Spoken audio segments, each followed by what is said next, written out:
ಆದೀವಿ ನಾವು. ಸುಮಾರು 130 ಸೀಟ್ ಬರ್ತಾವ ಅಂತಕ್ಕಂಥವ್ರು 66 ಬಂದೀವಿ ನಾವು.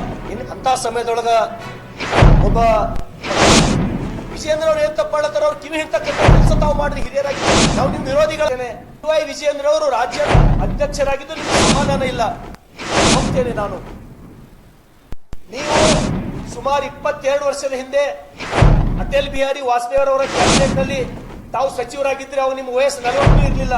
52-53 ವರ್ಷಕ್ಕೆ ರೇವಂತ್ ರೆಡ್ಡಿ ಅವರು ರಾಜ್ಯದ ಮುಖ್ಯಮಂತ್ರಿ ಆಗಿದ್ದಾರೆ. ಯಾರು ಕ್ವಾಲಿಟಿ ಇದೇನೋ ಎಲ್ಲರಿಗೂ ತಗೊಂಡು ಹೋಗ್ತಕ್ಕಂಥ ಸುಣ್ಣ ಆದೀವಿ ನಾವು. ಸುಮಾರು 130 ಸೀಟ್ ಬರ್ತಾವ ಅಂತಕ್ಕಂಥವ್ರು 66 ಬಂದೀವಿ ನಾವು.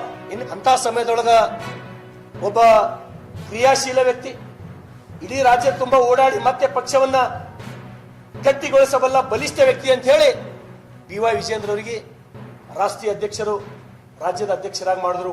ಯಾರು BY ವಿಜಯೇಂದ್ರ ಅವರಿಗೆ ರಾಜ್ಯಾಧ್ಯಕ್ಷ ಮಾಡು ಅಂತ ಹೇಳಿ ನಾವು ಅರ್ಜಿ ಹಿಡ್ಕೊಂಡು ದಿಲ್ಲಿಗೆ ನಾವು ಯಾರು ಹೋಗಿಲ್ಲ. ಈ ವಿಷಯ ಬಸನಗೌಡ ಪಾಟೀಲ್ ಯತ್ನಾಳ್ ಅವರಿಗೆ ನಾನು ತಿಳಿಸಕ್ಕೆ ಇಷ್ಟಪಡ್ತೇನೆ.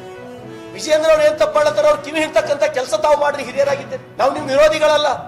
ಅದಕ್ಕೆ ಬಸನಗೌಡ ಪಾಟೀಲ್ ಯತ್ನಾಳ್ ಅವರಿಗೆ ನಾನು ಕೇಳ್ತೇನೆ, BY ವಿಜಯೇಂದ್ರ ಅವರು ರಾಜ್ಯದ ಅಧ್ಯಕ್ಷರಾಗಿದ್ದು ನಿಮಗೆ ಸಮಾಧಾನ ಇಲ್ಲ. ಒಪ್ತೇನೆ ನಾನು. ನೀವು ಸುಮಾರು 22 ವರ್ಷದ ಹಿಂದೆ ಅಟಲ್ ಬಿಹಾರಿ ವಾಜಪೇಯಿ ಅವರ ಕ್ಯಾಬಿನೆಟ್ ನಲ್ಲಿ ತಾವು ಸಚಿವರಾಗಿದ್ರೆ ಅವು ನಿಮ್ಮ ವಯಸ್ಸು 40 ಇರಲಿಲ್ಲ.